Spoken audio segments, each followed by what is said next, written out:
You know, before we even get into this, I just want to say that it's been a long-ass time since we've talked about a book. It's been a really long time. I don't remember how books work anymore.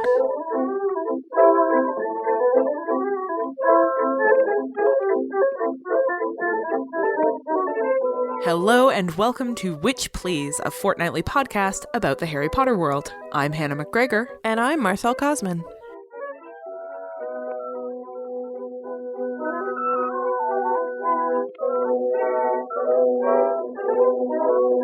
After an unprecedented number of minisodes and breaks, we are at last bringing you part one of our discussion of the sixth book in the Harry Potter series, Harry Potter and the Half-Blood Prince. We're high on that unlimited New Year potential and ready to make 2016 the year of the witch. Hey, Hannah, you know what my New Year's resolution is? It's to be tidier. Let's start off on the right note with the sorting chat.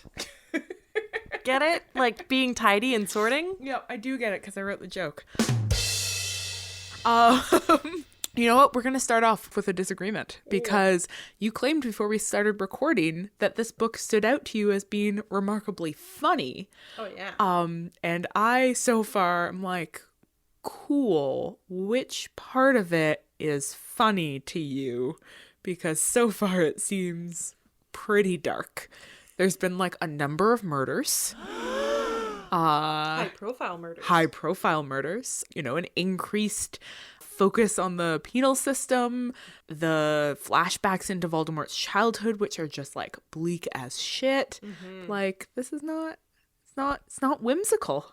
No, it's not. It's not whimsical. And I think that the bleakness and intensity of sadness, I think that those things are why the comic relief is so important. Are you suggesting that humor functions as a sort of pressure valve in high stress situations?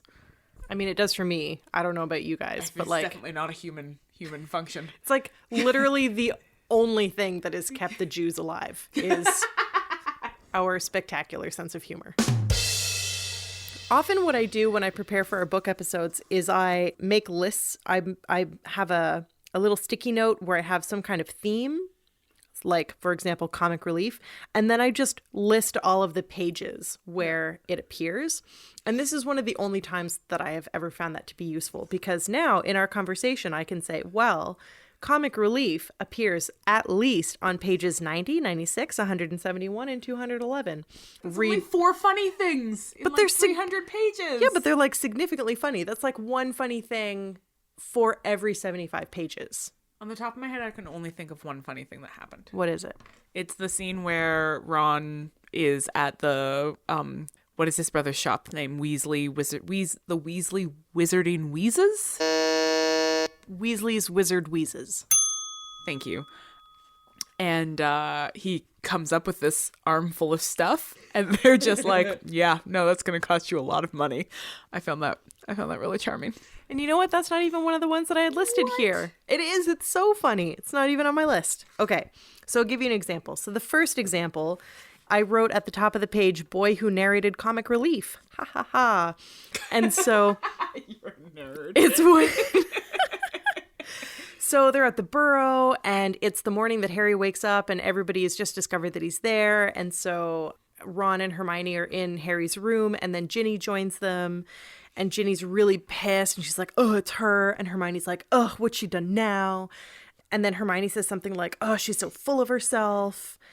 And it says, Harry was astonished to hear Hermione talking about Mrs. Weasley like this and could not blame Ron for saying angrily, can't you two lay off her for 5 seconds? And then Ginny says, oh, that's right, defend her. We all know you can't get enough of her. And then Harry thinks, this seemed an odd comment to make about Ron's mother.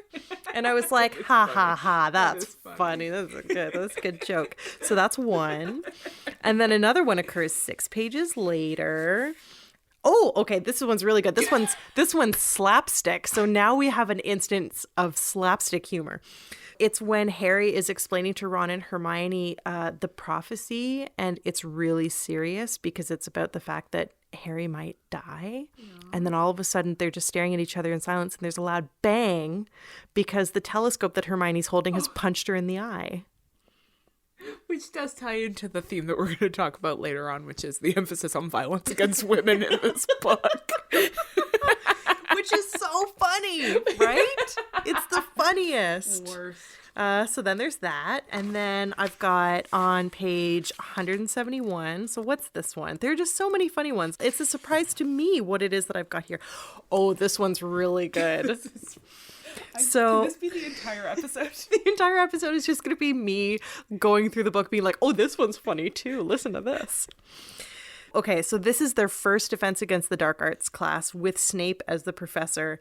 And Snape is about to... Is this Harry's sass Yeah, moment? this is Harry being sassy, I molded right? this. Okay, so this is when Harry uses a verbal spell to protect himself when Snape is trying to like assault him in class or whatever.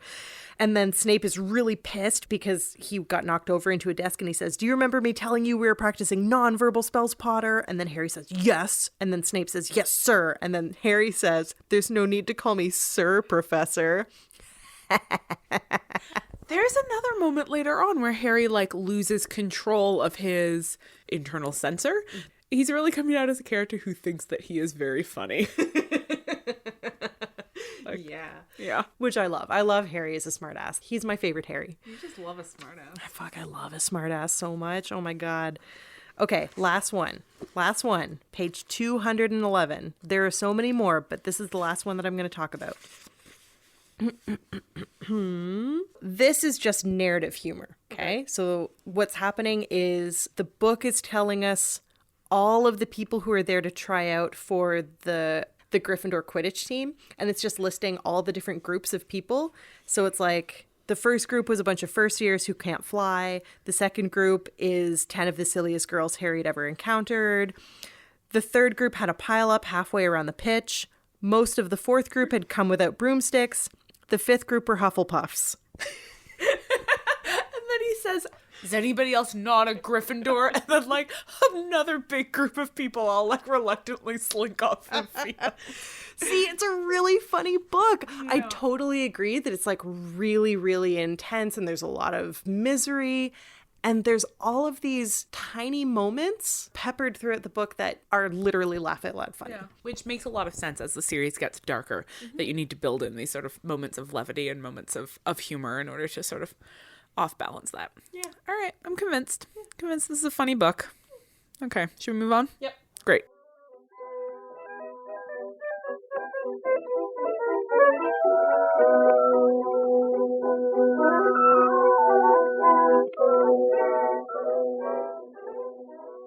My New Year's resolution is to be more attendant to the materiality of print. So let's head over to Flourish and Blots, our segment about that thing I just said. Okay, so I would like to start off by talking about marginalia. I just finished teaching a book history course, and we talked about marginalia a lot, and it seemed to be a thing that particularly got students stoked, right? This idea of the way that previous readers' engagements with texts can get physically manifested in the text itself, the way that the mass-produced object becomes this deeply intimate, personal, unique object through your ability to interact with it, the way that marginalia represents two different media systems interacting with each other, right? So we tend to have this idea that when a new medium comes into dominance, the old ones will die out, which book historians will tell you is never true. They just enter into a new relationship with each other, right? So handwriting and print have this new relationship to each other. And then there was this piece going around, I can't remember where it was published, but it was making the rounds on like Book History Nerd Twitter, which is my Twitter, about why it is that marginalia is particularly having a moment right now, and arguing that it is because of the digital shift, that the more digital we go, the more fascinated we are with the materiality of print. But this book in particular is a book that is super interested in bookishness, in the materiality of the printed object, and really interested in the way that you enter into a conversation with a text by imprinting your personal responses to it. I'm referring, of course, to the copy of the potions textbook that Harry gets his hands on that's heavily inscribed by the Half-Blood Prince, but also to the way that that then becomes a way for Harry into the kinds of texts that have otherwise been kind of forbidding for him, right? So marginalia becomes a way of him understanding that you can be in dialogue with texts. You don't have to just take them at face value, right? And sort of Hermione becomes this foil who's like, no, texts mean what they mean. Like, there is one externally verifiable reading of this book, and it is this thing. Like, Hermione would totally be a new critic. But Harry's sort of finding this other way through his relationship with the book. Yeah. You know what I find so particularly interesting about that, and especially about Hermione's resistance to the Half-Blood Prince's marginalia as in any way legitimate contributions to these potions instructions, is the fact that she has already learned in previous books that the authority of print is not to be trusted, right? Like, that's already a lesson that she's learned through things like the ministry appointed textbook that we got in book 5, Rita Skeeter in book 4, who is willing to print lies about Harry, all of the Daily Prophet that prints lies in book 5. Her realization that Hogwarts, a history, leaves out the entire story of the house elves and thus is a lie. Yeah. So Hermione already knows that books can't in and of themselves be held as 100% reliable. And yet there's something about annotations, handwritten notes. She actually chastises Harry for using a handwritten spell. And both Harry and Ron are like, what does it matter that's handwritten? That is somehow something different. So even though she's willing to question the authority of texts themselves, she's not yet willing to trust annotations and marginalia over the authority of the text, which I think is so fascinating. And this also sort of brings us back to a conversation we had way back in the day with Andrea about the way that the Wizarding world is situated, in terms of, she was arguing it's sort of in the middle of a transition from feudalism to a capitalist system. And if we think about overlapping those against systems of communication, manuscript culture versus print culture, right? Print has this authority associated with it, right? Because in print, once something, this is the sort of super reductive Marshall McLuhan argument about print, is that once something is put down in print, it's the same in every incarnation, right? So print locks stuff down and standardizes it. Whereas manuscript culture has this malleability and this ephemerality to it, that every version is different. And that has an excitement and a danger, right? That print is not as powerful because it wasn't inscribed by the hand of the writer. And we already got a sense of the exciting, seductive danger of handwriting in book 2, right, with the diary, which is explicitly referenced in this book, because Ginny's like, what the fuck are you doing? We've learned books are bad news. Right? And it's the handwriting here that makes this book also an exciting, charged, dangerous object, right? Like, print doesn't have the power to be exciting and dangerous in that way. Print is associated with systems and power and official narratives and government sanctions.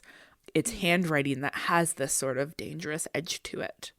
Oh, there are just so many things that I want to say about this, because I am similarly... Because we're both print culture scholars, so we're like super, super excited about this. Like, I'm realizing right now that we didn't even start the segment off by being like, we're not actually going to talk about our own relationship with the books, which is what we normally do in this segment. We just like launched right into being like, here's what's going on with print in this book, and it is so exciting. Let me tell you about it. Sorry, guys. I bought this book at Chapters. I bought the copy that I'm reading right now before I went to Europe this summer, so that I could have it was our erstwhile tech support, Trevor Chow Fraser. Hi, how are you doing? Who was reading this particular copy while we were gone. It is now mine, and it is now full of notes because I wrote all over it as I read it. Yeah, the end. Okay. So I just want to give you a list of things that I think are exciting about like text and print culture and can't wait and stuff I in wish the we book. had more wine. I know. So the library has a restricted section, and the books in the restricted section are typically books that are much more dangerous and deal mostly with or at least we've been told that they deal mostly with dark magic. And so I'm pondering if those are handwritten books. They're like really old and dusty. Yeah. So I'm just curious about whether or not they're handwritten because they're restricted. I wonder if their restrictedness is at all associated with their handwrittenness. There's no way to actually prove this either way, but it's just a question worth pondering. And then I'm also thinking about the ministry pamphlets that get handed out at the beginning of the book, particularly the blown up poster versions of the ministry pamphlets that line Diagon Alley, which the Weasley twins then satirize with the exact same color and lettering the book tells us, but it's all about poo, the constipation sensation that's gripping the nation. You have that memorized. Of course I have it memorized. It's so funny. We also have like a will, and we get letters. Like we get a lot of text and a lot of print objects and a lot of ephemera in all of the books. Yeah. But this is the one where they all seem to kind of pile up. So we've got a few different sort of categories of print happening at the same time, right? So we've got this sort of official pamphlets that are being handed down by the ministry, and we can see the ways that certain forms of print culture operate sort of like speech acts, in that through the mere act of printing out instructions, the ministry thus has this sort of coercive impact on people's lives, which we see in the Weasleys' ridiculous parroting like the bird of this procedure of, doing what the ministry has told them to. And then we've got these potentially subversive handwritten texts, and then we've got the ephemeral quotidian print text that we see the characters interacting with on a daily basis. And those are really interesting because, as Marcel pointed out, while they are treated as asides, the book actually codes characters really clearly according to their consumption of ephemeral print material, right? Yeah. So we've got Luna, who is never seen without her copy of the Quibbler. We've got Hermione as seemingly the only student at Hogwarts who has a subscription to the Daily Prophet. And then, as Marcel noticed, a scene with Crabbe reading a comic book. Yeah, this is something that I've missed every single time that I've read this book until just recently when I reread it in anticipation of recording this podcast. It's just slipped in there. There's no argument that Crabbe is reading something that is stupid. It's all implicit, right? So the fact that Crabbe is reading a comic is in and of itself supposed to indicate to us the type of reading that he does. And because we know that Crabbe is dumb, we are encouraged to think that reading comic books is dumb. Which it isn't. It's definitely not. Comic books are super interesting. Yeah. We should do a whole podcast about how cool comic books are. Oh my God. Guys, I love comic books so much. I didn't even get into comic books until I was in my late 20s, and I feel like I super missed out, like my whole youth. Anyway. Okay, yeah, so that's not what we're talking about right now. I mean, to circle back to the fact that usually in this segment we talk about our own interactions with the text. I mean, for one thing, we're running out of stories about when we got these books. But for another thing, I think it's really interesting how the book series increasingly emphasizes its awareness of itself as a book, in a way that mirrors the increasing sophistication of the narrative itself. So as we get into these later books, there's more and more emphasis on thinking about what a book is and what kind of authority a book has, and on modeling how you are supposed to read, right? How you're supposed to engage with a text. What's being modeled for us in this book really is a sort of opening up of the possibilities for individual engagement with a text, right? I think there's a lot of freedom being modeled here in terms of how you read. And that's really interesting to me, sort of in relation to, for example, Rowling's most recent tweet about being super down with a Black Hermione, right? That she has sort of always embraced fan engagements with her texts, which mirrors the way that we see print working in this book. Don't edit any of those pauses out. Guess what? I have another resolution. It's to continue to be a better close reader than you, Hannah. Let me show you what I mean in The Boy Who Narrated, our discussion of narrative perspective. All right, so we need to start off by talking about the opening 2 chapters, right? Because we've had other books that have opened with some third-person omniscient narration, but this is a substantially longer section, and it's 2 different moments to totally different scenes. And we also move from, like, the first one's not third person omniscient, it's third person limited perspective, and it's focalized through the prime minister. And then we move into what looks to me like a third person omniscient, though it seems to be either limited omniscience or the narrator just doesn't want to tell us a lot.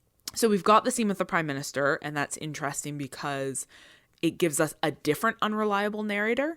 And there's a particular pleasure for us as the readers who know a lot about this world to now get to read an update about what's happening in the wizarding world as told from the perspective of somebody on the outside. That's a really interesting way to bring us back into what's been going on, is through the particular pleasures of knowing more than the narrator. But then it moves from there into the scene with Bellatrix and Narcissa going to visit Snape. And that scene is almost doing the opposite because it's not focalized through any particular character. But what we know retroactively as readers is that that whole chapter is deliberately misleading you as a reader. It's actually specifically using its seemingly omniscient narrative perspective to withhold information. Spoiler alert. Spoiler alert. Commence Obliviate in 5, 4, 3, 2, 1. And to manipulate you into believing things about Snape that are not true. So there's a lot of really interesting narrative play happening in those opening 2 chapters. This book, more than any other, calls into question what side Snape is on. It seems as though Malfoy's role is the one that's the significant subplot, and it's not. It's really, once you get to the end, you realize that it is all about Snape all along. I think that's all I want to say about it for now, and we'll talk about it more in detail later, obviously, but that's all I'm going to say. Yeah, and I think it's really interesting that the book gives us this chapter that is a slightly more neutral representation of Snape that still invites us to misread him, but in a much less heavy-handedly biased way than Harry does, right? Because we only see Snape through Harry's eyes. There's no space at all for resistant readings or for questioning what's going on with him, right? Whereas this chapter is so ambiguous that it puts a question mark over him no matter how much Harry dislikes him. And I found there was this one particular moment that really stood out for me, which is every single time Harry describes Snape, he emphasizes the greasiness of Snape's hair. And in this one description that we get of Snape, not from Harry's perspective, his hair is not greasy. It's certainly, it describes him having long black hair that hangs in curtains around his face. It describes his face as being sallow, but that's it, right? There's no other emphasis on Snape's ugliness or greasiness or his hooked nose. So a lot of the ways in which Snape is usually coded as being, unattractive to Harry disappears, right? Which is just another one of those valuable spaces for us as readers to open up the distance between reality and Harry's perception. Then if we're thinking about why it is that Harry is reading Snape as greasy, that then makes me want to ask, what are the cultural implications of greasiness, right? Much like the way that we agreed that Harry's emphasis on the fatness of the Dursleys betrays a particular kind of cultural bias on Harry's part about what fatness means. Obviously, greasiness means something to Harry, right? And what you suggested is that what greasiness reads as, from Harry's perspective, is class, is a class critique, right? That Snape is dirty. Yeah, because although Bellatrix and Narcissa don't note Snape's greasy hair, or rather the narrator doesn't note Snape's greasy hair, what Bellatrix describes when they are approaching his home is how poor it is. And there's this moment where she says he lives in this muggle dunghill. And then she says to Narcissa, we must be the first of our kind to set foot here. And every time that I've read this chapter before this particular reading, I've assumed that she meant wizards until, which is the natural assumption to make, right? But then it occurred to me this time that well, no, of course she doesn't mean wizards because Snape lives there. So she wouldn't assume that they're the first wizards to show up at a place where a wizard lives. Yeah. So what she obviously means is upper class or aristocratic, old money witches and wizards.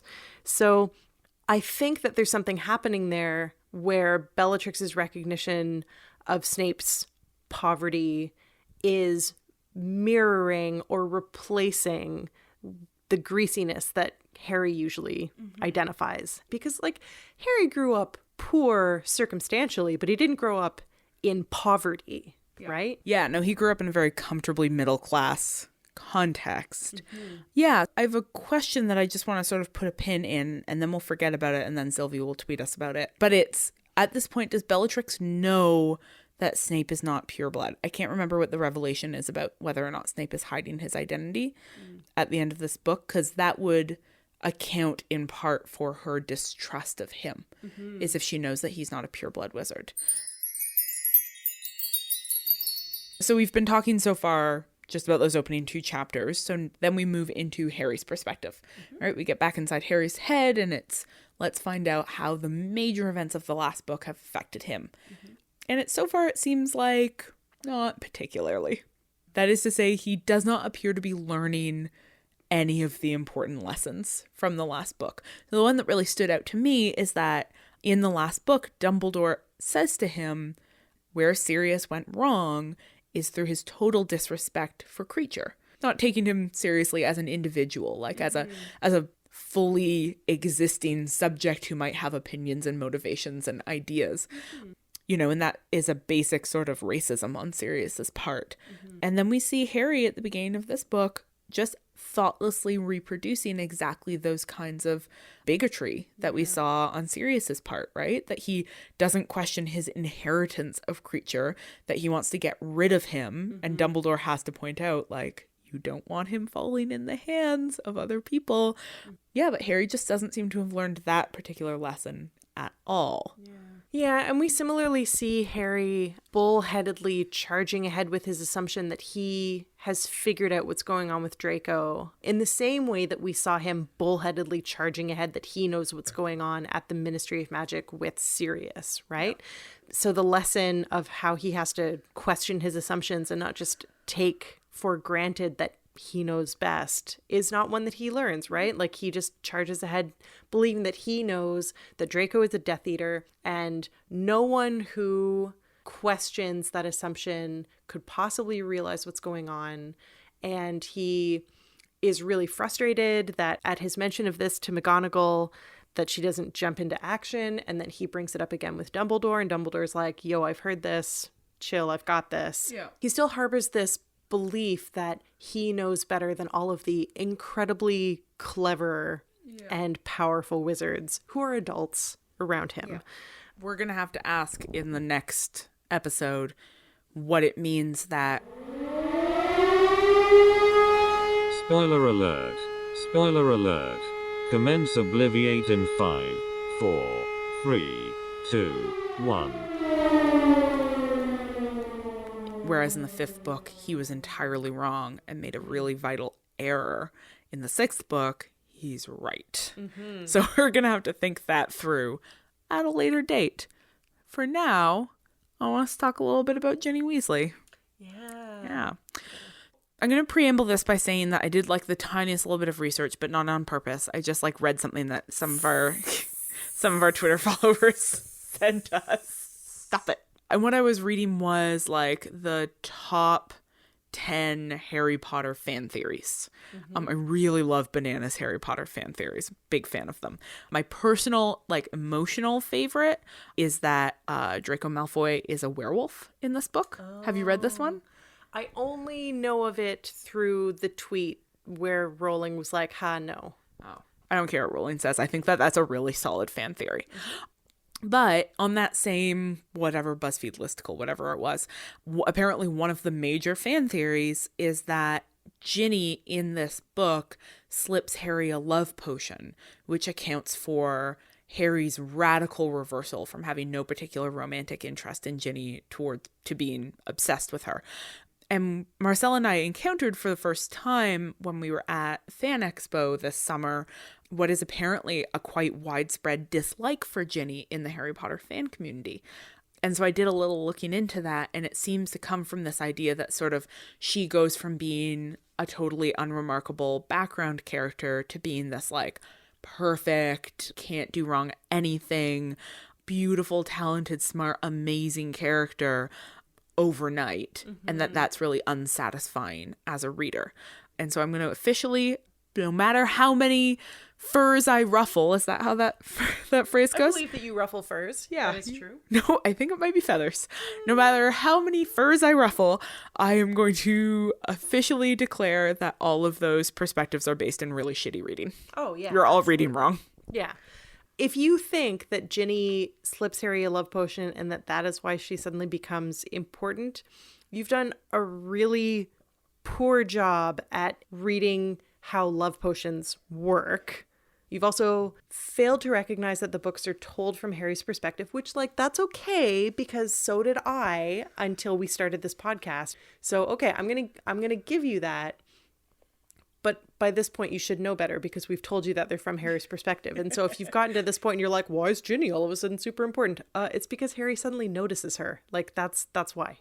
I really love the imagined reader we are currently berating. Like, I don't know who it is that we're like, you did a bad job, listeners, devoted listeners who we love. Bad job. There's a couple of pieces of textual evidence. You know, Marcel pointed out the moment when they're getting on the Hogwarts Express and Harry's like, oh, Ginny, let's go get a car together. And Ginny's like, yeah, I don't hang out with you at school. I'm going to go hang out with my boyfriend. Bye. And Harry has this sort of moment of like, oh, I forgot, right? And so you see it registered quite clearly right from the beginning of this book that something has shifted in their relationship. And then there's a really key moment when Harry is his first day of potions class with Slughorn. There's a love potion on the table and everybody smells something different.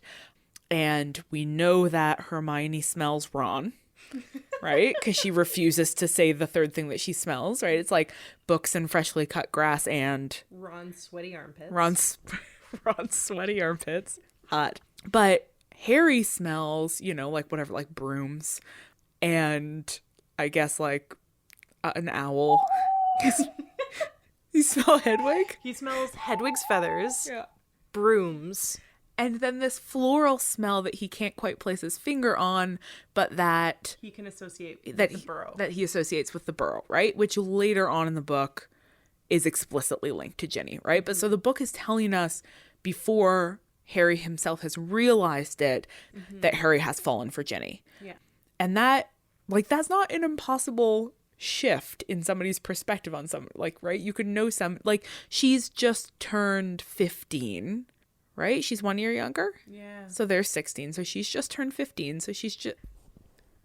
You are 15 going on 16. I know that that's not actually the ages in the song, but I just want to add a supercut of I am 16 going on 17. I know that I'm naive.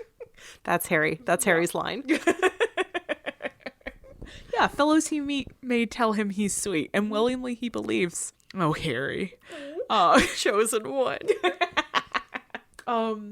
Yeah, so that, the sort of what's going on with Ginny, I think just within the world of the text itself, it's another really good example of the ways in which the narrative perspective is limited through Harry's eyes. But it's also really interesting to see how a sort of misreading of that narrative perspective has sort of spider-webbed out into the larger fan community to turn into this profound dislike for Ginny as a character, which I think is really unfounded, because what happens, like, Ginny becomes perfect because Harry falls in love with her and Harry is telling the story. Yeah. And so when he's in love with her, she's perfect. Yeah. And, I mean, the thing is that Harry reads her as perfect, but you can resist that reading when you're going through the novel, right? Like, there are moments where Ginny is a bit ridiculous. Like, she says and does things that are very questionable and downright offensive at some points. But, like, she's not objectively perfect. Also, this whole, like, this character suddenly comes out of nowhere and becomes super important. Like, why is it only Ginny who's attacked with that? Like, who the fuck is Cormac McLagan? And why is it even remotely possible that he is a year ahead of our main three characters and they've literally never heard of him before. That doesn't make any sense. And apparently he like really ties a lot of his sense of self to Quidditch, and yet has never played Quidditch. No, not ever. And the book tries to solve that problem with Harry being like, why didn't you try it last year? And he's like, oh, I was in the hospital wing. Oh, were you in the hospital wing only last year? Or were you in the hospital wing all of the previous years at every single Quidditch tryout? Also, you know who would have noticed you in the hospital wing? Our three protagonists who constantly hang out in that fucking hospital wing. They would have seen you. Like, have you never been to the common room? It doesn't, no, this is, no. So, like, where's the fan theory about Cormac McLaggen slipping Harry a love potion? That's what I want to know. There's some fan theories about Cormac McLaggen.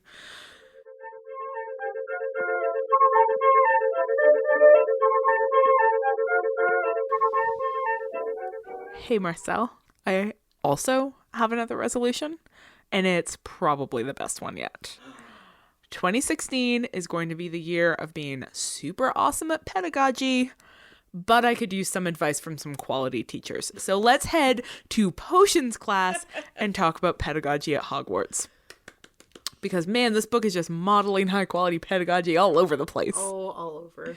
So I'd like to start this off by mentioning, for one thing, we have just consistently across this podcast not done a great job of talking about the Weasley twins enough. Right. Which is surprising because we love them. They're our favorites.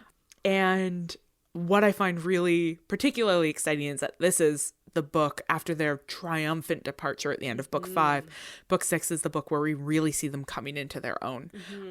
And I find that moment where Hermione's looking at one of their products and saying, like, this is really sophisticated magic. Mm-hmm. And we see her recognizing something that through her we also recognize as readers, which is that the Weasley twins are incredibly competent wizards who were fundamentally unserved by a standard education system.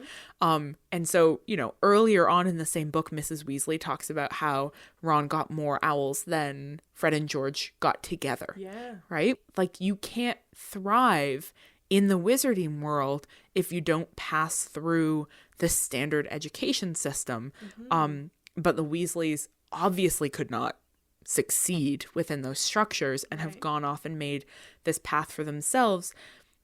It's really interesting to me that this book series that is in so many ways a sort of tribute to a school, right? Like the protagonist of Harry Potter is Hogwarts. Yes.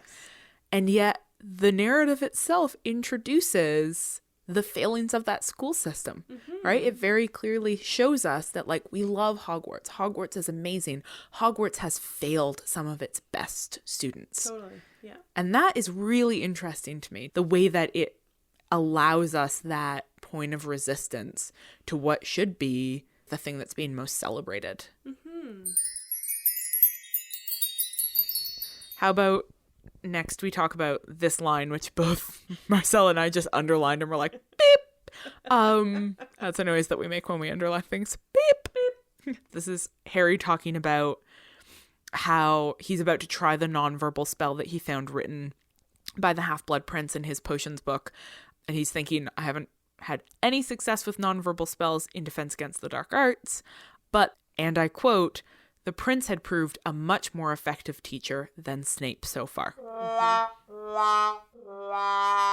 So that's obviously irony, which we love. But it also, I think, invites some questions about what is going so entirely wrong between Snape as a teacher and Harry as a student, right? And I think that it invites us to ask if Snape is actually a bad teacher or if Snape is just a bad teacher to Harry, right? Because is it possible that Snape is actually super good at teaching and we just never find out because he can't teach Harry? Yeah, I mean, I think that that's entirely plausible because he's obviously an extremely competent potions master. There's also the comment that Hermione makes when they leave their first Defense Against the Dark Arts class where Harry is really livid about the way that Snape talks about the dark arts, and Hermione is like, he sounds exactly like you. Oh. I wonder if maybe in the classroom Harry is the subject of Snape's derision, but privately with a textbook the textbook is the subject of Snape's derision, right? And so Harry is able to read this shitty textbook and identify with the person who's like, oh, this textbook sucks. This is the better way to do it. And he's like, yeah, this textbook does suck. Look at even Hermione can't make the potion when she's following the rules of this textbook. You're totally right, Marginalia, because he's not the subject of the derision. Which suggests that ties back into what you were just saying about Hermione pointing out to Harry the similarities between them, which then in turn invites us to read Harry and Snape as comparable characters, which is really interesting when you think back to what Lupin said to Harry when Harry looked into the Pensieve and saw Snape's memory of being harassed. And Lupin said, well, you know, it's just like teen hijinks, like you and Draco are just like that. And we're like, that's not what Draco and Harry are like at all.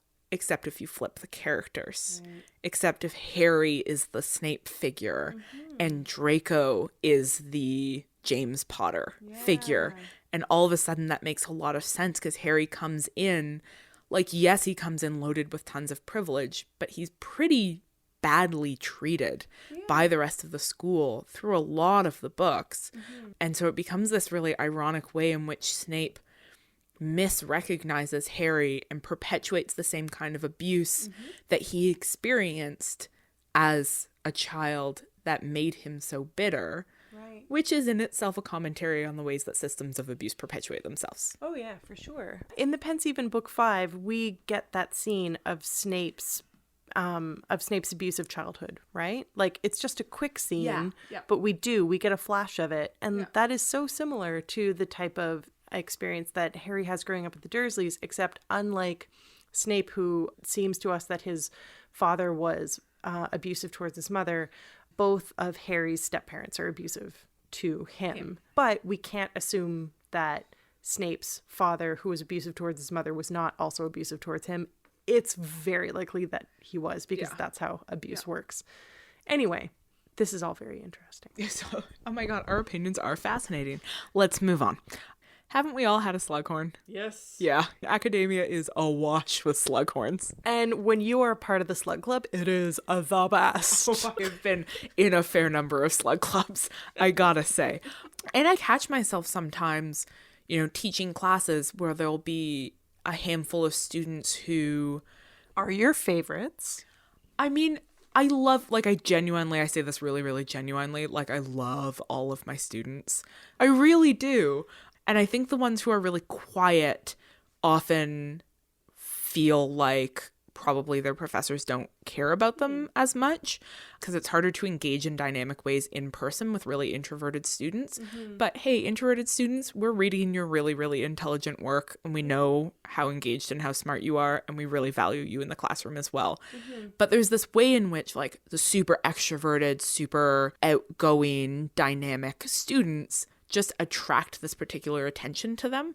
And I think that actually sometimes as a teacher, you actually have to really deliberately refuse that kind of system, right? Refuse to sort of create a slug club in your classroom. And so it's interesting to see the flip side of that, to see this teacher who is just really, really into the power that comes from teaching. I think one of the things that I found so interesting about Slughorn is the idea of Slughorn as a Slytherin, because the book series up to this point has invited us to see Slytherins as power-hungry leaders, right? Like, we tend to think of the Slytherin house as the house that produces presidents and prime ministers and, like, the heads of corporations and stuff like that. We very rarely think of... your Christian Greys. Sure. He's a total Slytherin, though, right? I believe you. I've neither read nor seen the film. So I have no idea what you're saying. Are you just talking about Jamie Dornan? Yeah. Are we just talking about The Fall? So we're talking about The Fall. Okay. I mean, because to call his character in The Fall a Slytherin is like the understatement of the century. Yeah. Anyway, so I really appreciated the acknowledgement that there are a lot of very influential, powerful people who aren't just out to, like, dominate everybody, but who like to be behind the scenes. That was a really important awakening for me in recognizing what a Slytherin is versus what Harry thinks a Slytherin is, right? Yeah. So Slughorn as a kind of spider who spins a big web of famous and important people is, you know, quite charming. Yeah. Yeah. And it's also, I find him so far the most convincing argument that, like, the Slytherins are not by necessity, like, this crazy white supremacist group. That Slughorn, you know, he might be this sort of manipulative character, but he's not a sinister character. He's quite likable, and he's represented, like, you can tell, again, through the narrative that Harry kind of likes him, right? Like, even the way that his fatness is described is sort of charming, rather than gross, right? There's this line where he walks through the doorway preceded by his stomach, which I actually just find really cute. Well, Slughorn is described as a walrus rather than a pig. Yeah, and exactly. And walruses are great. Who doesn't love a walrus? Everyone loves a walrus. Cuckoo-choo. Every time anybody ever says cuckoo-choo, all I hear is a cuckoo-cha, a cuckoo-cha. This is our best episode yet. Yep. Right, but what we see in Slytherin is that there's not a necessary marriage between hunger for power and this, you know, subtextually white supremacist disgust with muggles.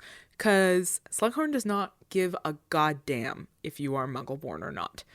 He is only interested in your skill. And that dimension, I think, while it's sort of played primarily for humor in the book so far, is a really good reminder for us that the Slytherins, you know, despite what Harry's perspective would have us believe, that the Slytherins are not these inherently evil characters, that there's in fact plenty of room within Slytherin for different versions of what ambition looks like. Yes. You know what? And he doesn't seem to be that bad a teacher either. No, not at all. Definitely. Yeah. He doesn't verbally abuse his students the way that other potions masters who we have gotten to know have done. Yeah, and he really celebrates the successes of his students. Yeah. Like, he's so excited for Hermione when she does great. He's like, you're super smart, have a bunch of points. And he distinctly remembers the thing that Harry says about this person that he's never met before, right? Yeah, absolutely. The way that he consistently ignores Ron is really shitty. It's really shitty. It's funny, but it's also really shitty. Like, going back to that sort of the power that you have as a teacher and the ways that your attention or lack of attention can validate or invalidate students' experiences.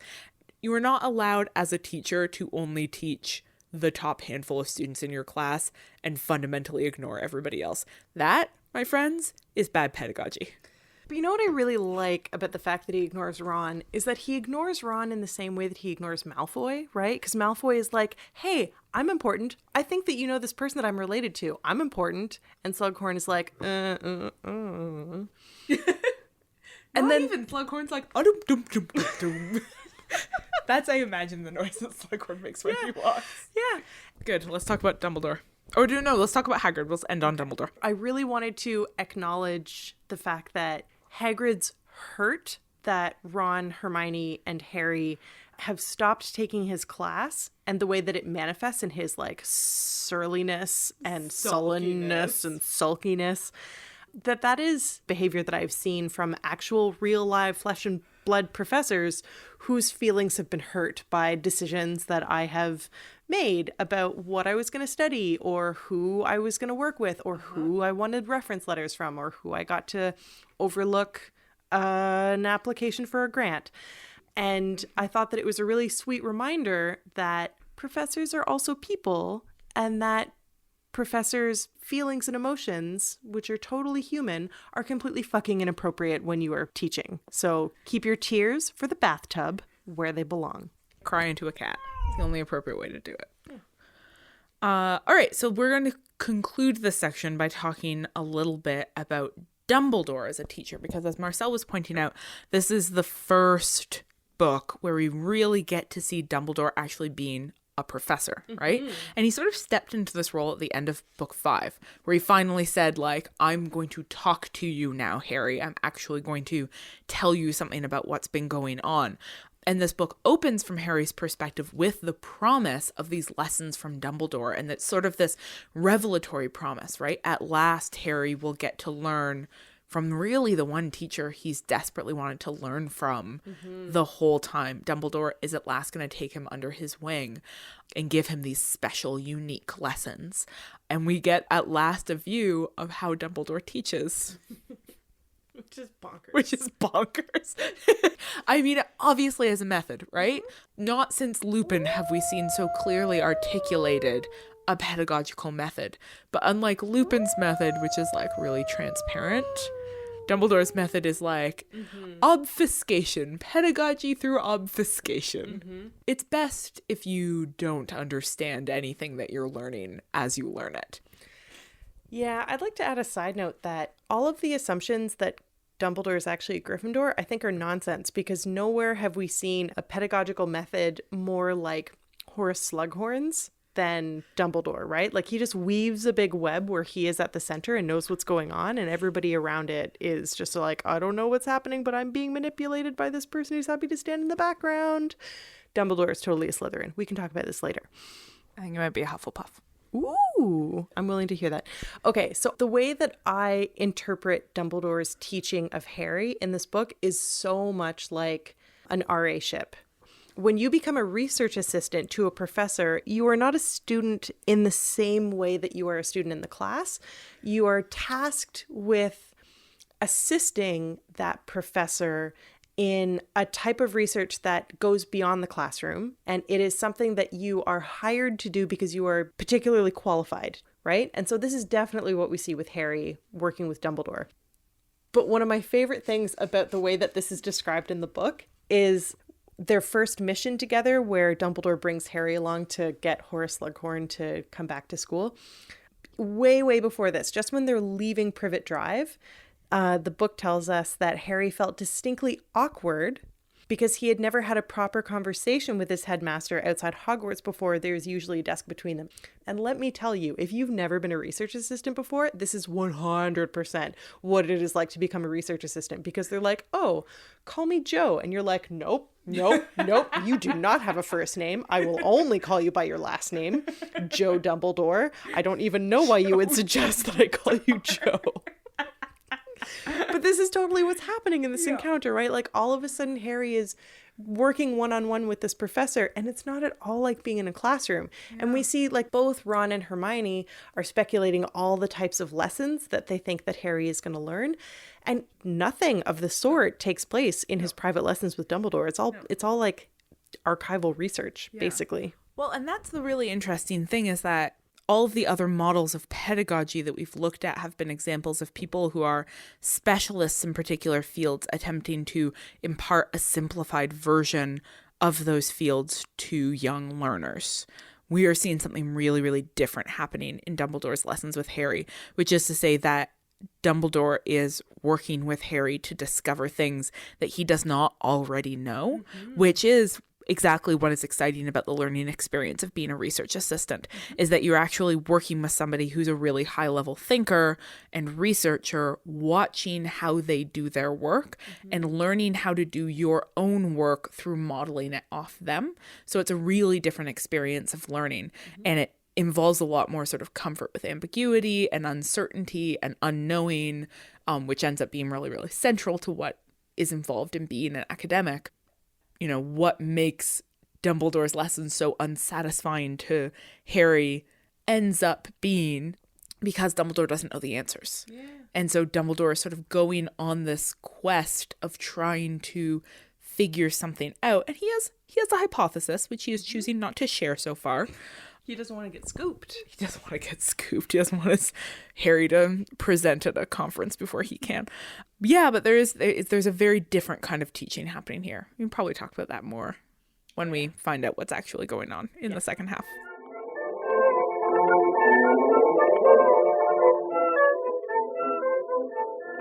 Okay, it's time to get serious about 2016, and I don't mean Sirius Black. I declare this year the year of radically subverting social norms. Let's begin by entering the Forbidden Forest and talking about race and bodies and power. All right, I want to start with just a note about Blaise Zabini. When I argued in an earlier episode that Slytherin appeared to be a pretty white supremacist oriented school at Hogwarts, everybody tweeted at me like, Blaze Zabini, there's totally a black Slytherin. And I couldn't remember who that was at all. So I was just like, cool, whatever you guys say, I will encounter him when I get to him in the books. And then it ended up being very much like everybody saying, there's a Jew, Anthony Goldstein. This is what the saying, the exception proves the rule means, which is when an exception is so very exceptional and stands out so entirely as different from the norm, it actually reinforces how well established the norm is. Yeah. So we've got this one black Slytherin, and his only character trait is blackness. That's it. That's all he is. What we know about him is that he is dark-skinned and has slanted eyes, and that he is tall and beautiful like his famous beautiful black mother. And the way in which his blackness is fetishized and eroticized and feminized is this thing that makes him stand out as this character who is like, hey, look at this, a black Slytherin. And that's it. He's got nothing else, right? Yeah. He's famous because his mother is famous, and his mother is famous because she's beautiful, but she's beautiful in a very particular racialized, orientalized way. And so my point is that Blaze Zabini absolutely does not undermine my thesis about the white supremacy of the Slytherins. Oh, totally. And the way that he just keeps like popping up leaning against things is just further evidence that he was added in as an afterthought. Like, oh, we should probably have a black Slytherin. So look, no, he's been here the whole time. He's always been there leaning against things. You just never noticed him. Because you're racist, reader. I mean, again, it is possible. Like, Harry's such a shitty narrator. Yeah. It's always possible that, like, Blaze Zabini has been there the entire time. Leaning against things. Leaning against things. Just having slanted eyes. So similarly, people are always like, no, Dumbledore's gay. There's a gay character. Dumbledore, he's gay. Rowling said so. It's canon. Cool. And we have maintained throughout this podcast, there's no textual evidence for this queerness whatsoever, unlike the textual evidence for lots of queerness that does not get identified by Rowling as queerness. I have found some evidence to Dumbledore's queerness, and it is literally the only evidence in the entire series. I know some of you disagree with me, and that's okay. Maybe there will be evidence in book 7. Oh, shoot, Don't jump the shark. You're right. No, wait, that's not what that saying means. Don't jump the gun. That's the one. Don't jump a thing that jump. kills people. Don't jump. So I have found some evidence, and it is, and I quote, Dumbledore's flamboyantly cut suit of plum velvet in his memory when he first goes to visit Tom Riddle in the orphanage. That is the only evidence of Dumbledore's queerness. It is his sense of style. Yeah. That's all. Yeah. That's all. That's it. And really, it's just the word flamboyantly. Yeah. That's it. It's just the choice of the word flamboyantly. Yeah. Because, you know, a suit of plum velvet is not necessarily... considering how wizards dress when they go out into the Muggle world? No. Okay, no, fair enough. A frock coat and a one-piece Victorian bathing costume? I love wizards so Wizards much. are the best. All right, we're going to keep this section short because Granger Danger is going to be long. So the last thing I want to talk about in this section is I just want to address the treatment of the Gaunts, right? So this is the first memory that Dumbledore takes Harry into our encounter with Voldemort's grandfather and uncle and mother, the Gaunts, who are one of the last purebred families, but their pure breeding in this scene is very clearly linked to inbreeding, right? There's this way in which it is being subtextually fed to us that the reason why the Gaunts have stayed purebred for so long is because they are marrying their cousins. And there's this really sinister undertone of abuse between the two male characters towards either Merope or Merope. We are going with Merope because it's uglier sounding. Yeah. And any listener who's like, no, this is a name and it's pronounced a different way, please let us know. Spell it phonetically for us. I mean, it is a name and it's pronounced in different ways in different contexts. My understanding, like, it would be Merope if this was Greece, but it's England and they pronounce everything funny. Yeah. Sorry, English listeners, you do. Sinjin? Jaques? Jaques. Anyway, so Merope is what I'm sticking with. Yeah, there's this sort of violence directed towards her and her sort of desperation to escape this family, which suggests to me a sort of, violent family dynamic that I think is not at all at odds with incest, and that would sort of tie into the way that their pure breeding is linked to the image of her brother as not quite right in some way, threads of madness and instability that are all being sort of gestured towards in those scenes. And that was, for me, a really unexpected background to be introduced to with Voldemort, right? Because that complicates the whole idea of the purebred wizard in all of these different ways. It sort of implies that had Voldemort been a product of the ongoing purebredness, he probably would have been as messed up and inbred as his relatives, right? It's like how mutts are healthier than purebred dogs, right? It's like by virtue of his mother escaping this really messed up household dynamic, that is the way in which Voldemort becomes who he is. And that does some interesting, complicated things with the whole narratives of purebredness and muggle-bornness that are happening in the novels. Yeah, but I'm realizing right now that in escaping her violent, incestuous family, she jumps into another family that is equally, hateful and violent, right? Like the way in which we learn that Tom Riddle abandons her and does not care that she's pregnant with his child and does not ever go back to retrieve the child, I think suggests that Voldemort is the product of viciousness and hatred on both sides, right? Yeah. So it's not even that the Muggle side tempers that in any way. It's that it amplifies it in a certain way, although it is what makes him handsome. Yeah. So we learn that. Well, handsome once, now noseless and snake-faced. Yeah, and it's the sort of conjunction between the Riddles and the Gaunts, right? Whereas the Riddles are, from the perspective of the wizarding world, sort of biologically impure, but wealthy. They're high class. Whereas the Gaunts are this poor, but racially pure family. And so it's the sort of the clash between discourses of class value and discourses of racial value, and the ways in which both of those discourses are rooted in hatred and violence, and that when sort of smashed up against each other, they produce a genocidal maniac, right? And again, this becomes, this is so interesting. We're really picking up this through line about the way that this book is actually about how systems of violence and abuse reproduce themselves over and over again, right? Snape is a product of violence. Harry is a product of violence. Voldemort is a product of violence. These are all characters who have been abused so profoundly. And even Harry, our hero, we see him perpetuating these forms of abuse in lots of different ways. Oh, yeah, absolutely. Man, guys, violence is the worst. Let's talk about it some more. But wait. Jew watch. There are no Jews in the first half of this book.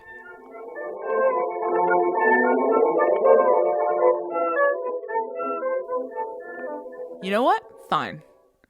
If you declare 2016 the year of radically subverting social norms, then I'm declaring 2016 the year of just completely destroying the patriarchy.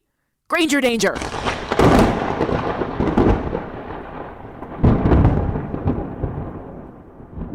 Pretty sure Granger danger is the only reason why 90% of our listeners listen. Yeah, guys, you made it through us waxing histrionic about print culture for half an hour. Your reward is this.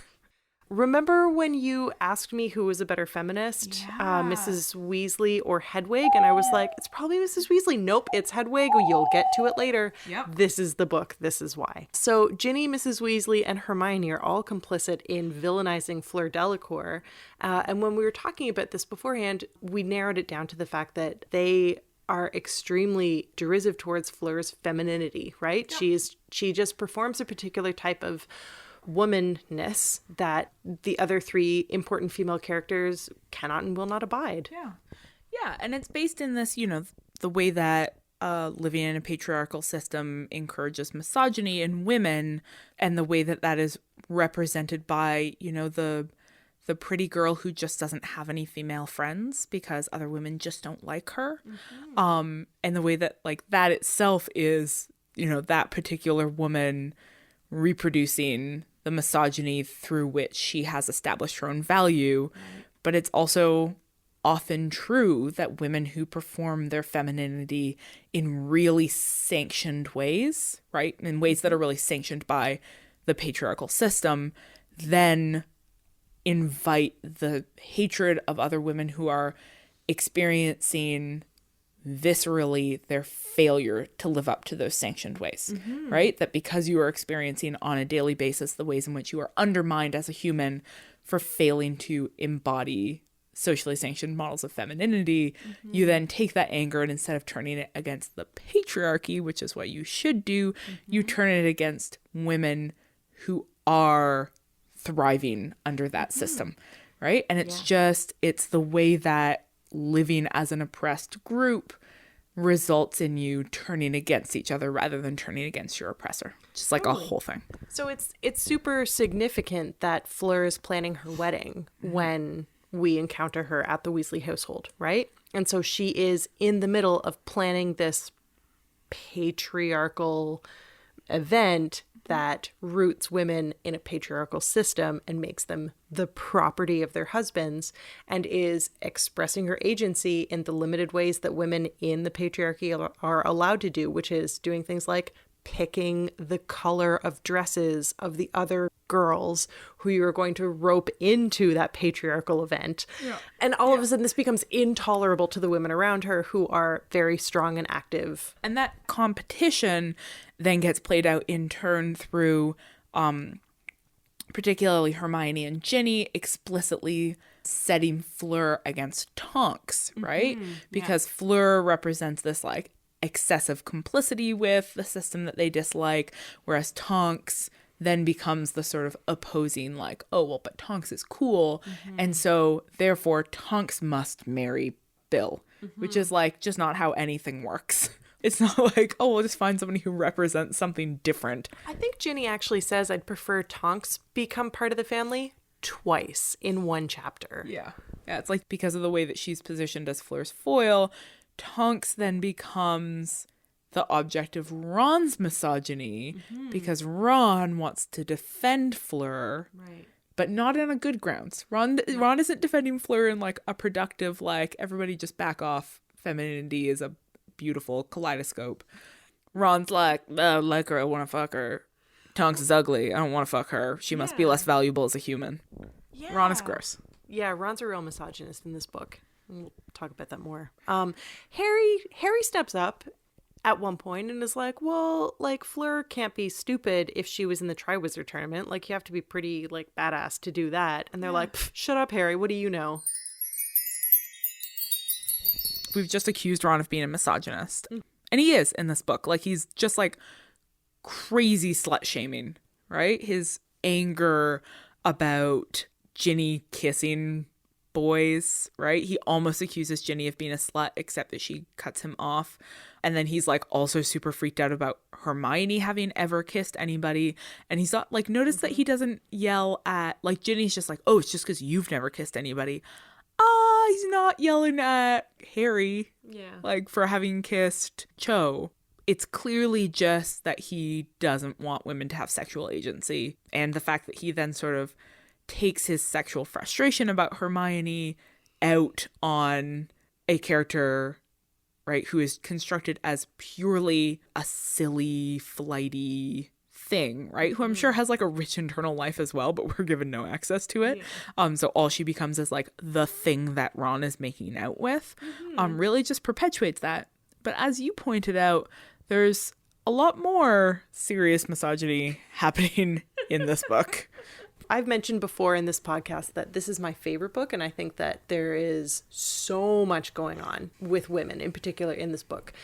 This is the first book where Harry's mother, Lily, like really becomes a fleshed out character. Like in addition to just having the same eyes as Harry, we learn that she's really good at potions. We learn that she's vivacious, that she was the particular favorite of one of her professors. These things are pretty significant because prior to this, all we knew was that she was a Gryffindor. And she had eyes. And she had eyes, and they were green. She died for a man. She died for her son, which is very touching. But there are other things that are going on in this book as well, right? So in addition to learning about Lily, we also get this incredible scene at the beginning with Narcissa and Bellatrix.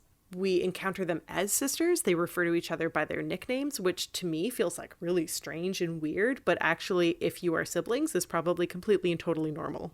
We also get these two high-profile murders that are referenced at the beginning of the book, Emmeline Vance and Susan Bones. So the first two high-profile... Amelia Bones. Oh, sorry, Amelia Bones. Susan Bones is her niece. Yes. So the first two high-profile murders are also women. And then shortly after that, we learn that Hannah Abbott's mother has been murdered. I guess what's happening in the book is that women are all of a sudden really prominent in a way that they just aren't in the other books. And it's not because Harry has suddenly become aware that women exist, right? All of a sudden, women are in fact being targeted. And this is probably not coincidentally the book that we learn about Voldemort's mother as well. So I guess the thing I'm wondering is, I have accused Voldemort of having a problem with women in the past, and I'm just wondering if this is further evidence of that, or if this is just what it looks like when female characters get the same representation as male characters. All of a sudden, they die all the time. Yeah. Just curious. I would read this more as a reflecting on the ways that increase in this kinds of structural violence often affect women more strongly. That is obviously not always the case, right? We can point towards, for example, the ways in which Black masculinity is particularly targeted by systemic violence in the US. But I don't think that this is just a sort of, this is just what things look like when you pay attention to women. I think that this is a book that is about mothers. And I think that this is a book that is about violence against women, and that is about linking violence against women to the role that our mothers play in our lives in some really interesting ways that we'll have to talk about more in the next episode when we sort of learn more stuff. But I am convinced by the argument that you were starting to weave together, which is that there is a conjunction between how much violence is happening to women in this book and how much this book is interested in motherhood. I don't think that that's a coincidence. I think that there's something happening there. And I'm also totally convinced by Voldemort being a misogynist, right? Because who do we see? We see two female Death Eaters, right? One is Narcissa. I mean, really, it's only Bellatrix, right? Is Narcissa even an actual Death Eater? We know that she's married to one and the mother of one, but That's a good point. I guess we really just see the one, and she's literally insane. Oh, yeah. Right? And her relationship to Voldemort is a sort of fanatical and sexualized relationship that he manipulates and rejects at the same time. And then other than that, we don't see Voldemort engage with women in any way, right? We see his sort of profoundly abusive relationship to Ginny. We know that he hates his mother. He assumes that his mother can't be a witch because she's dead. He presumes that his mother, who died giving birth to him, must be too weak to be a magical person. Yeah, so I am convinced by that Voldemort has a problem with women. What I'm interested to sort of pay attention to in the second half of the book is the way that gets played out as being something that is rooted, that our aggression towards or love for women might be rooted in this sort of maternal relationship. God, we're gonna get real Freudian up in this piece. Marcel loves Freudian relationships. Marcel loves to really just tease out the weird Freudian dimensions of a mother's relationship to her son. That's her jam. The last thing that I want to mention, we've talked about Hermione mostly in passing in this particular section because we've been looking at some of the bigger structural issues that Hermione sort of engaged in. And I just want to point out one really key scene that, again, both Marcel and I in our separate readings were what the ever-loving fuck is going on right here? And it's the scene. So Hermione is obviously, has a bone for Ron. They're obviously super into each other and don't know how to figure that or express that. And that's fine. That happens even to adults. So they're kids. They're working it out. And the way that both of them lash out is by seeking out inferior partners to make the other jealous. So we see Ron making out with Lavender Brown and her just being fatuous and like unaccessory. And Hermione chooses to make Ron jealous by going to Slughorn's Christmas party with Cormac McLagan. I was like, Cormac McCarthy? No, that's not it. That's a different one. He's a total downer. Who would have thought? Cormac McLagan, who proceeds to sexually assault her. Yeah. In a way that the story treats as funny. Right? So Harry runs across Hermione and she looks like she's just been attacked by whatever that plant is. Venomous tentacular? Sure. I don't know, I just made it up. And he's like, what's up? And she's like, oh, Cormac, God, he caught me under some mistletoe. And then she's like, oh no, he's coming now. Cover for me. It's like, that's not cool. Hey guys, hey everyone, that's not funny. When somebody, anybody, regardless of gender, touches you in an aggressive way without your consent, that's not funny. Also, there's a line in the book, Harry... I forgot about it already because it was too upsetting. Yeah, you have to repress it because it's horrible. And so I think most people probably read it and then forgot about it immediately because it's the most horrible thing ever. And it's where Hermione actually describes herself as having escaped Cormac. And then Harry says, and I quote, serves you right for coming with him. No. Absolutely not.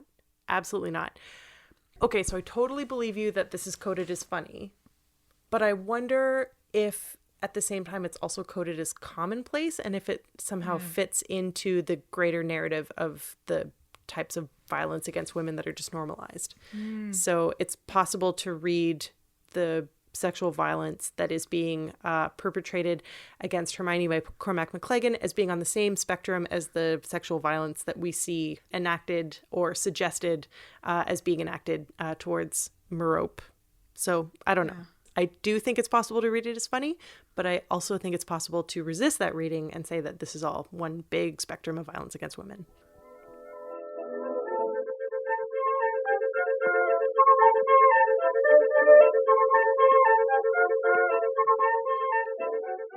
Whew, wow, I can really feel that New Year energy starting to wear off. So let's lower our expectations and roll into final revisions. I'm going to ask the questions and Hannah is going to answer. All right, I'm ready. The first question. So we know that it's possible that Death Eaters are impersonating people. We know that it's possible that people are under the Imperious Curse. And the Ministry has recommended that people use security questions to ensure that they are who they are when they encounter other people. You know what I mean. I'm not making any sense, but I know exactly what you mean. It made perfect sense. So what I want to know, Hannah McGregor, is how do I know that you were Hannah McGregor? Oh, good question. Which Canadian literature scholar did we make fun of the first time we met in order to bond? That's a really good question, and I'm not going to answer it because this is going on the internet. But now you know. You know that I am me, right? I know that you are you. It's great. It's a great security question. Good job. Okay. So then my second and more serious question is, what are your thoughts on Harry as a Muggle/Muggle-born ally? Oh, that's a good question. I think that at this stage in the series, Harry is theoretically aware of the forms of, again, systemic violence that are visited upon Muggles and Muggleborns. And when he sees one of those forms of violence being directly visited upon somebody he really cares about, he steps in. But I do think that that understanding is purely theoretical for him in a way that he hasn't really internalized or built into his behavior in the world, right? So that we see that it's not really affecting the way that he treats Muggles. It's not something that he notes one way or the other about a lot of other characters. When you are somebody who is a meaningful ally, you are attempting to think about the ways in which those forms of oppression are operating in people's lives on a regular basis, right? It's being a good ally is like the opposite of being like race blind or gender blind, right? You say like, oh, I don't see race. It's like you are the shittiest ally, right? And so I think from what we get of Harry, which is his narrative perspective, I think how little he thinks about what it means to be Muggleborn, how it never comes up except in those moments when we see it actively being used as a vicious slur against Hermione, is a suggestion to us that he hasn't really thought through what it means in the wizarding world to be Muggleborn. Great. That's a great answer. Thanks. Yeah, good job. Thank you.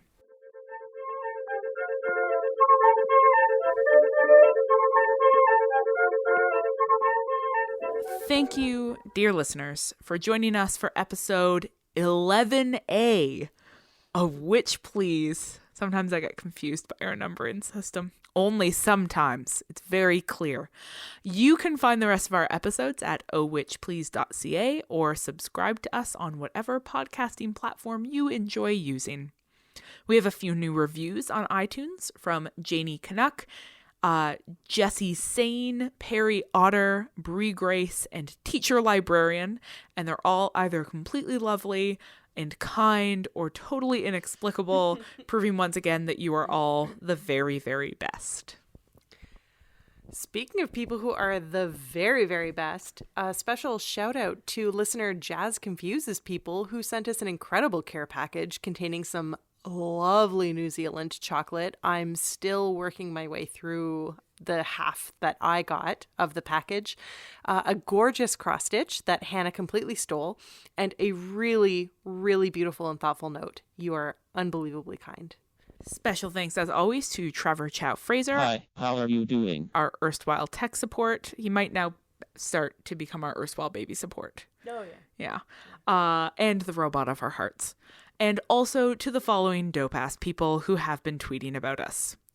Jordan Ruth, Mother Fungus, Alicia B, Just Malins, Turquoise Mind, Vivinya, Neil Politan, Amanda Crumans, Kristen Morin, Ifya S, Anne Fine, FK Pagan, Noah Potter, Andrew Bretz, Trevor Chow Fraser, Another Great Etc., JV Purcell, Debbie Kinsey, My Book Jacket, Emily Hoven, Karina Soros, Broken Tape Deck, Caveats Decorum, Whiteley Rose, DeBeckle, Catcher on Rye, Chrissy Pajamas, Edmonton Orrors, Peacock Envy, M.W. Boyce, who P.S. sent us a message saying that if we're ever in his town, he will buy us a drink. Sophie Biblio, Guts Magazine, Nordsea Blau, Ms. Laura Lipstick, Mara Dithering, Collectro, Pewter Wolf 13, Ms. Megan, Katarina Hoven, Alan Matley, Nemels Winter, Janie Canuck, Seen and Heard Yag, Aloha Mora MN, Redicopter, Terry Lee McGarry, A.L. Loveday, Intisisa, Virginia Wolf, Dear Alina, Matt Domville, Tambourine, Lisa or Melissa, N. Wilkins, Ann Terrio, Holly Dunn Design, Savannah Goyette, Erin Emily Ann, Soy Milk Cinema, Brandon Rambles, A.M.S. Blair or Ams Blair, Stessany Nicole, K. Malosh 2, Matt L.A. Schneider, Physics Katie, Uterps Delight, and Red or MC1R. Here's wishing you all a 2016 full of magic and righteous feminist anger.